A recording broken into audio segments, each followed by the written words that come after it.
for yourselves for showing up, and we're gonna do a little show out throughout this day. And we're going to start by doing things properly, because how we create and celebrate narrative is important and matters. So I am going to, without further ado, welcome Mr. Max Gruner from our Economic Development Department for our land acknowledgement today. So we just ask for a nice moment of silence, and if you could all stand.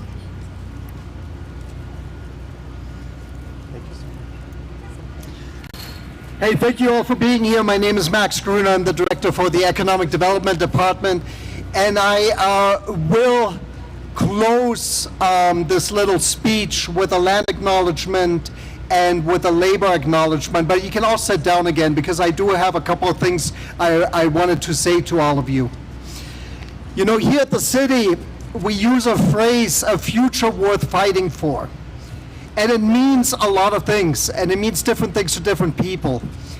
From the economic perspective, I think what it means is only an economy that works for everybody is worth fighting for. At the end of the rainbow, the work we do needs to work for all members of our community. You know, we live in complicated times. We live in times where we are told to be scared of words like diversity, inclusion, and equity. And I wanted to just take a moment and reflect on that.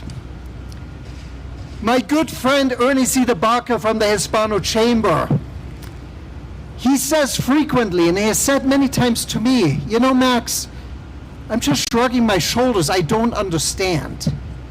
Because from the perspective of a chamber, from the perspective of an entity, the sole focus of which is to create opportunities for people, from that perspective, diversity just makes good business sense.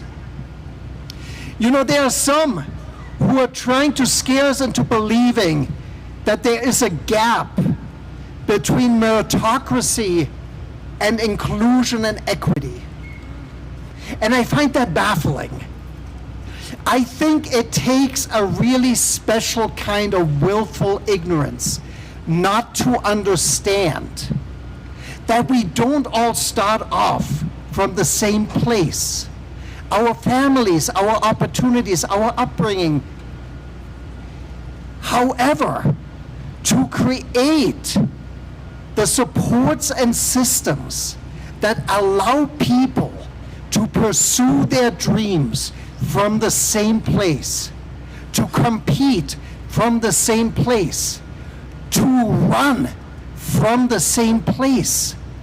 That at its core is meritocracy. That at its core is equity. You know, it's baffling to me, and I think it takes a certain kind of willful ignorance not to understand that the systemic challenges of our world do not affect everybody the same way. Your gender, the color of your skin, your accent, your abilities, to create the support and systems that allow people to navigate systemic challenges so that they can compete efficiently and with elegance. That is meritocracy. That is inclusion. So with that, it is my great honor, and now I would ask you to either remain standing or to stand if you sat back down. I do want to take a moment to acknowledge the 23 federally recognized pueblos, tribes, and nations that are co-located in New Mexico. I also want to recognize the other communities that are not federally recognized, but that have the same sense of identity, the same sense of self, of history. I want to recognize the stewardship of these lands since time immemorial. of those people. I want to recognize that by virtue of living in Albuquerque and by virtue of working, recreating and living in this state, we are in the presence of people who have been here since time immemorial, who have been stewards of this land, of its culture, of its history. And I want to commit the continued efforts of the city of Albuquerque to work in meaningful, close collaborations with our sovereign nations that border the city, that are co-located in the city, that are in this state. And we also promise to always try and do better because we fall short. I would also like to acknowledge and recognize the forced labor of over 12 million enslaved Africans who were violently taken from their homelands, who were subjected to unimaginable hardships, and whose descendants continue to disproportionately face economic oppression, racism, violence, and exploration. Their resilience and contributions are a vital part of our collective history. And I will close with the following. Make no mistake about it. This city, this state, this country is built on the original homelands of the first people. And it is built on the labor of people forcibly removed from their homelands. So with that, I thank you all for being here. It is my great honor for the city's economic development to be a co-sponsor of this event. I thank you all, and from the bottom of my heart, thank you, thank you. And with that, I will pass it on to our moderator.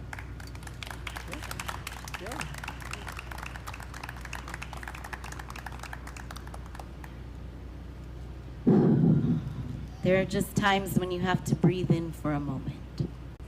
And in the spirit of the flow and acknowledgements, I would like to, before we introduce our director, just for a moment, have our Office of Native American Affairs Liaison, Ms. Brandy Ami, and also next to her, our Indian Pueblo Cultural Center Entrepreneurial Complex Director, Amber, to both come forward. Thank you. And it's the perfect time under a gorgeous blue sky to hear from you both and what you offer in community and who you are. My name's Brandy. I'm from the Pueblo of Laguna. I recently purchased a home about 3 years ago and have been the city's liaison for the Office of Native American Affairs since December. Man, I offer a lot of things. I think that I really offer a bridge and a connection to the populations that really don't know how to navigate city systems. One thing that people don't recognize is that when you're coming from a reservation, oftentimes there are a number of different things that you don't ever have to deal with, like rent and what is it like to purchase a home. All of these things can be challenges for our community that we don't have that level playing field in. As the director was saying, we need to level that playing field in order for us to be able to have equal opportunity in these spaces that we're trying to build our families in.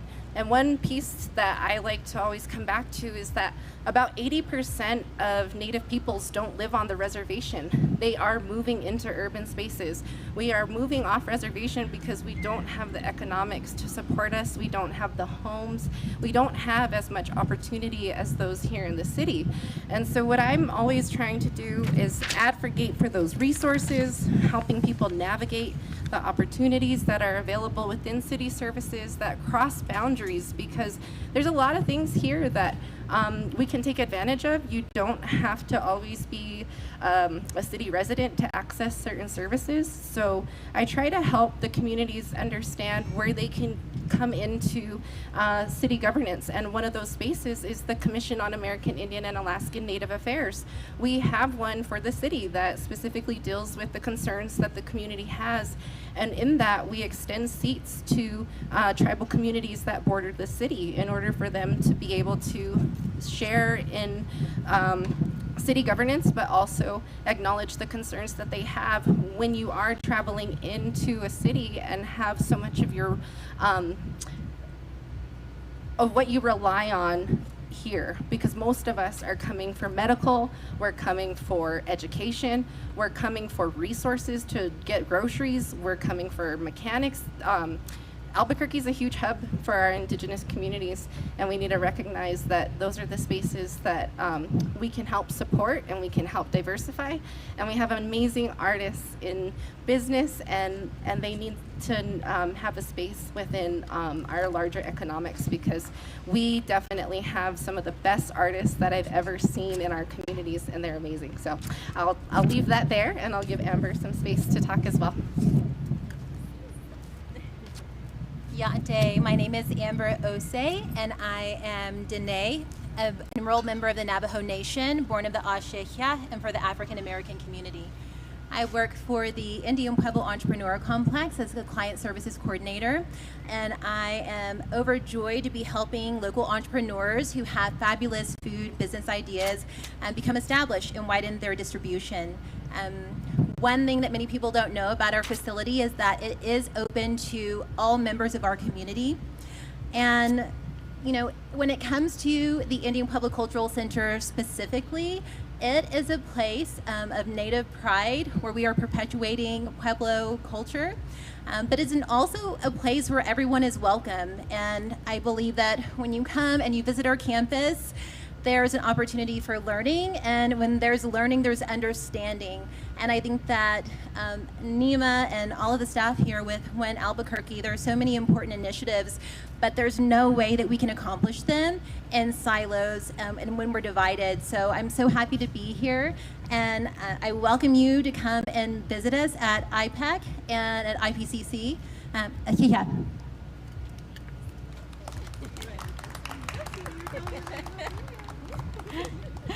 And without further ado, I bring to you our very own Director of the Office of Equity and Inclusion here for the City of Albuquerque. If you can put your hands together for none other than Miss Sonya Lara. Let's give it up for Liaison Pickett here. She deserves the clap for organizing this amazing event with all of you amazing leaders. So just want to name that, and our partners here that have spoken so beautifully. Thank you both for being here and for articulating the amazing work that you do. Our economic development partner in the back that is hosting and sponsoring. Make sure you check them out. We're so proud of this partnership and the way that we're able to work together. I know we've heard it already said, there has been challenges in history for our people, for Black people, to be able to access that same, we heard the term level playing field. And so what I'm here to talk about, and what I just want to emphasize is, even with that level, that playing field being in the condition it was in, we are here to celebrate that there is annually by the Brookings Institute an estimated $212 billion that the Black business owners provide to our country. To me, that speaks to our innovation, our ability to be able to leverage the resources that we have. We know our ancestors did that and have repurposed things like sweet potatoes and all the different things that happened in chattel slavery, and how we have continued to do that throughout the years to be able to make incredible impacts nationally and also locally here in New Mexico. $61 billion Black businesses pay in payroll. That's funding, putting food on tables, that's providing jobs with living wages. That is what Black people do. That is what Black people are capable of doing. And I'm so excited for the work that our Black Community Engagement Office does under the incredible leadership of Neema Pickett, and being able to uplift that. I am holding in my hand an example of Black innovation, a product that was developed by Black people to solve a problem for Black people and being made money to support Black people and Black beautiful children over there. So I'm just overjoyed to be here today to celebrate our culture, to celebrate the fact that we exist, that we have an administration, we have an executive member in the back. I'm not going to make it come up if you don't want to, but Carla Martinez, our Associate Chief Administrative Officer, who is here and is supportive all the way up, we know, through our mayor, who is always communicating his commitment to the Office of Equity and Inclusion, to diversity, equity, inclusion, and uplifting the needs of our people. And so I'm glad to be here, glad to be able to greet you, grateful, again, deeply grateful and proud for the work that our offices are doing to show that support, and just have fun. And I can't electric slide with you today, but somebody take a picture of y'all doing it so I can also have some joy. Thank you. Now, I know that Dan the man, where's Dan Mayfield? Raise your hand for everybody. Our amazing communications expert. He grabbed some footage earlier today, and I'm gonna be like, I'm gonna hold a ransom because I didn't know, and I was trying to do some young people moves, and I don't know how that went. So I am going to move into our portion of the program, which is our ceremony, and we stand on the shoulders of the shoulders of the shoulders of giants. In our family, we're known under the Elephant Clan. Our matriarch is with us today, who happens to be the amazing storyteller, librarian, visionary, activist, educator, jazz vocalist. You'll have to see her at the State Fair. But if you haven't met my mama, her name is Miss Brenda Hollingsworth Marley, and she was raised in Salt Lake City, Utah. And everybody always says, Salt Lake? There's no Black people in Salt Lake. Well, yes, there are. And her family was one of the founding families who came out of the South, Vicksburg, Mississippi, to be exact. And so I acknowledge my ancestor, my grandmother Bessie, who lived to be 94 years old, and used to come every year out to our ranch in Altadena, California. Now, if you know something about Altadena, there were some fires back in January that burned out our entire village. And I say that because the diversity and richness and beauty that came out of our community and birthed such amazing, phenomenal people, businesses, cooperative development, held me and cradled me until I would come to New Mexico when I was a young person, a teenager, kind of like this young lady standing back here. And I always say, for the young people, give them some words of encouragement. Don't pass them by without giving a blessing way. That's the path of the gem that they can hold in their harvest basket when times get hard. Because certainly, as a young person transitioning out of my community and into Valencia County, I came to Belen when I was 13. It was a very difficult awakening, one that told the ugly truths of racism, one that would lead me on the path to becoming the woman I am today. Leading the Office of the Office of Black Community Engagement here in the city of Albuquerque is no easy lift, and it takes all of us lifting up and holding the heavens and the sky together. But it was the realization for me at that age that racism wasn't a book just sitting on a shelf, but that it was a collision of my culture, of the things I held dear, and it hit hard. Sometimes it hit with punches. Sometimes it hit with kicks. Sometimes it hit with words. Sometimes it hit with isolation. Sometimes it hit so deep that I wondered how I could ever get up and sit in my classroom to learn. And so when I still receive reports, phone calls from the 4th floor of that office overlooking City Hall and Civic Plaza, from parents who outcry and say, Ni'ima, my son is being attacked in his school here in APS. And we need support of the community and partners and organizations to teach inclusion. to share in the pathway forward of diversity, and to welcome and build a community that truly embraces and looks like one Albuquerque. On my paternal side, I stand on the shoulders of my grandmama Smiley. That was her name, Grandma Smiley. And Grandma Smiley always had a smile in her heart and in her spirit and in her soul. And in her 60s, she went across the waters to the Philippines to serve. And she learned yoga, and she would take that practice back to her community in Altadena and Pasadena and LA.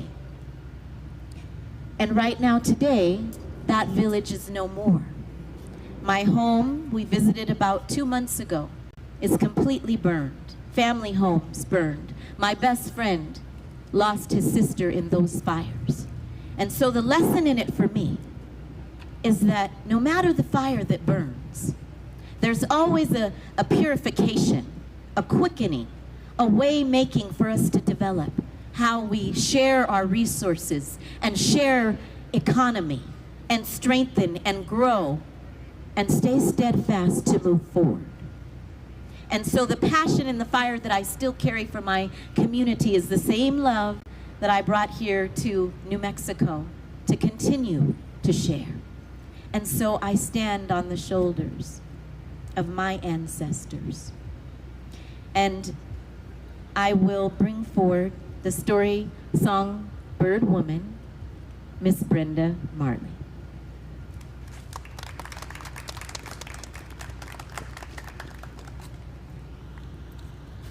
Giving honor to all of those that have come before us. How many of you know that without those that came before us, we would simply not exist? We are the collective energy of those that came from way back in time, which we call our ancestors. And so today, as we honor African American entrepreneurs who have gone through time and space after having served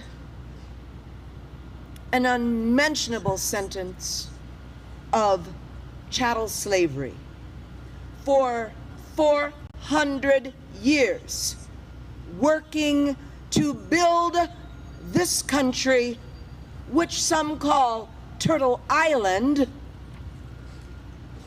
Turtle Island, Turtle Island, and others refer to this place as America. And so when people say we don't belong, I say, our blood, our sweat, our tears were the very hands and bodies that were sacrificed to create bricks and to create the plan for our nation's capital. To create the Capitol building, it was black hands that put every stone in that building. And I would ask the question, how is it that anyone could say that we do not belong? And how can anyone think that we are a people that should be attacked when all we have done is give and give and give and give and give and give and give and give and give to this nation?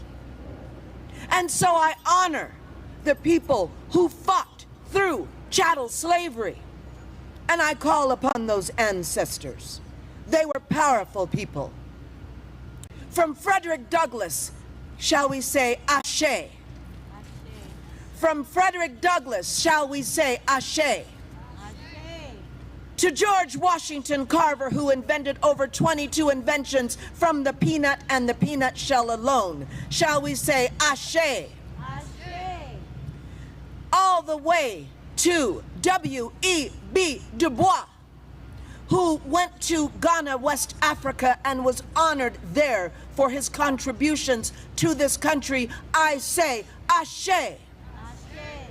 to Maya Angelou, who sang and danced and wrote poetry after she stopped speaking for 5 years because of a rape that occurred to her. And she stopped speaking because when she was a young girl and was raped, she spoke finally after being so hurt because her words allowed some men, the person, to be murdered. But when she spoke, her grandmother said to her, Maya, you say you love poetry, you say you love the word, but the word will not live until you speak, Maya.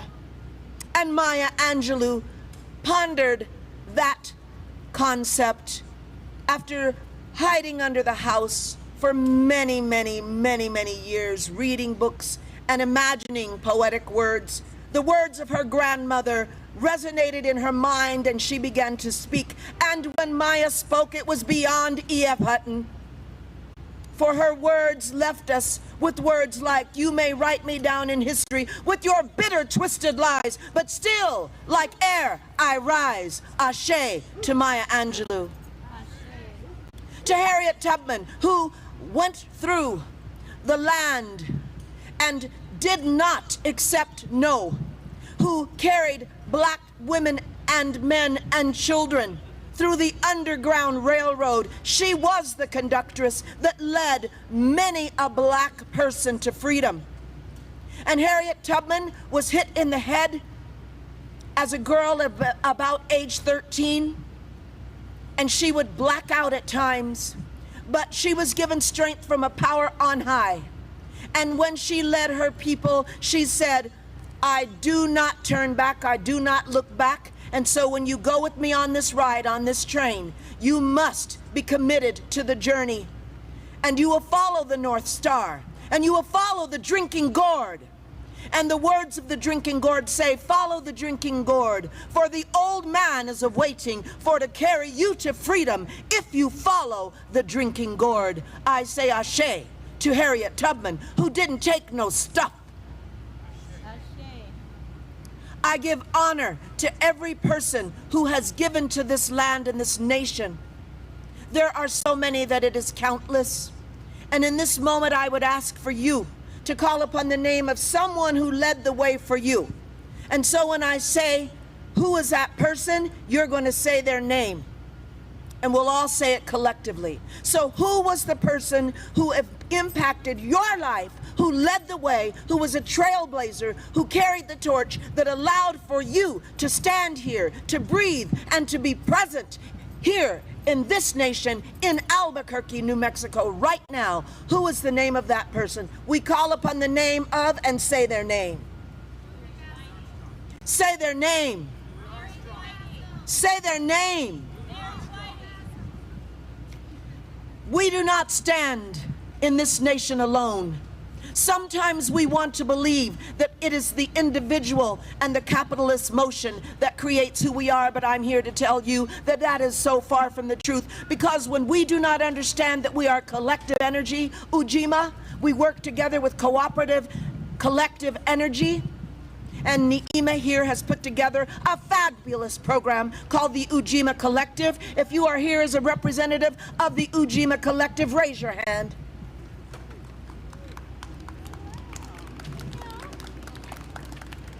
They show up, and we show out. So I say thank you to all of the business leaders in the Ujima Collective, and I will leave you with this thought. Who was the first African-American woman who became the first millionaire in this nation through the shackles that she broke free from out of slavery? What was her name? She created beauty products. She created a hot comb. Can I tell him? No, you can't tell him. Her name started with,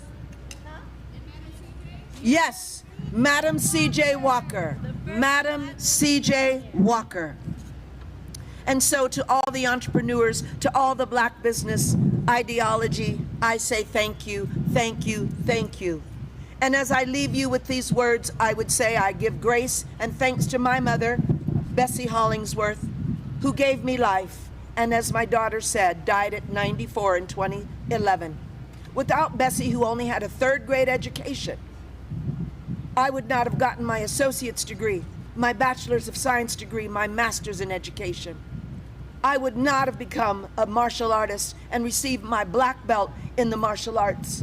I would not be standing here before you having birthed 5 children, cared for 25 foster children, and have my 8 grandchildren, 3 of which are on the stage right now, and my son behind me. I stand on the shoulders of those that came before me.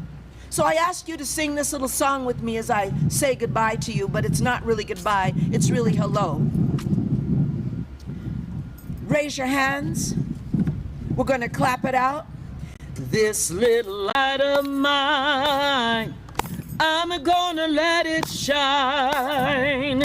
This little light of mine, I'm gonna let it shine. This little light of mine, I'm gonna let it shine. Let it shine. Let it shine. Let it shine.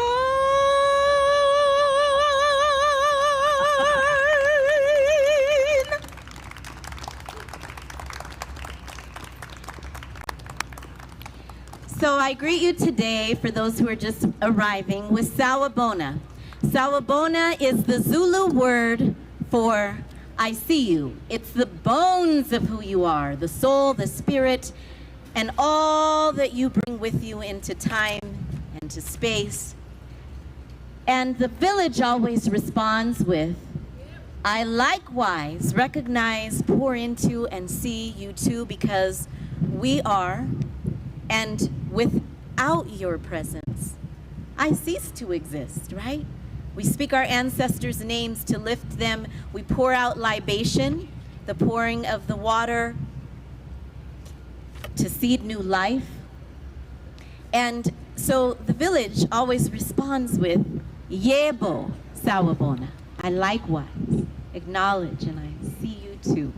So we're going to try that together. I'm going to say Yebo Sawubona, and you will respond with, or excuse me, I will say Sawubona. You will say Yebo Sawubona, okay?